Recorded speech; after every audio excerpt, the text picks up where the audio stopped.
প্রবল ঘূর্ণিঝড় রিমালের আঘাতে লণ্ডভণ্ড হয়ে গেছে দেশের উপকূলবর্তী প্রায় সব অঞ্চল। প্রায় 7 ঘণ্টাব্যাপী প্রচণ্ড তাণ্ডব চালায় রিমাল। ঘূর্ণিঝড় শেষ হলেও এখনও থামেনি তার প্রভাব। আবহাওয়া অফিস জানিয়েছে, ঢাকাসহ দেশের 20টি অঞ্চলের ওপর দিয়ে দক্ষিণ পূর্ব দক্ষিণ দিক থেকে ঘণ্টায় 60 থেকে 80 কিলোমিটার বেগে বৃষ্টি বা বজ্রবৃষ্টি সহ অস্থায়ীভাবে ঝোড়ো হাওয়া বয়ে যেতে পারে। আজ মঙ্গলবার 28 মে দুপুর 1টা পর্যন্ত দেশের অভ্যন্তরীণ নদীবন্দরগুলোর জন্য দেওয়া আবহাওয়ার পূর্বাভাসে এ তথ্য জানানো হয়েছে।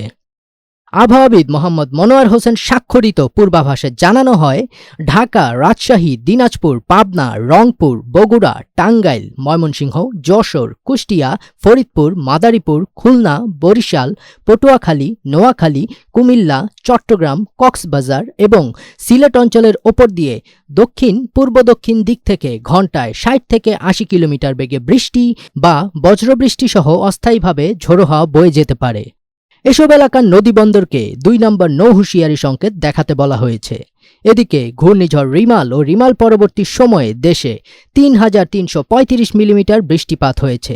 আবহাওয়াবিদ মোহাম্মদ ওমর ফারুক জানিয়েছেন, সন্ধ্যা 6টা থেকে আগের 24 ঘণ্টায় দেশের সর্বোচ্চ বৃষ্টিপাত হয়েছে চট্টগ্রামে 235 মিলিমিটার, ঢাকায় সর্বোচ্চ বৃষ্টিপাত হয়েছে 151 মিলিমিটার, যা মৌসুমের সর্বোচ্চ বৃষ্টিপাত।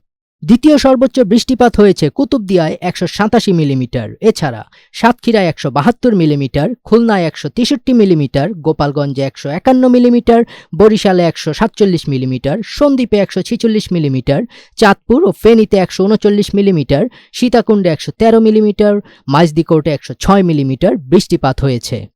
পাশাপাশি দেশের অন্যান্য স্থানেও হালকা থেকে মাঝারি ধরনের বৃষ্টিপাত হয়েছে।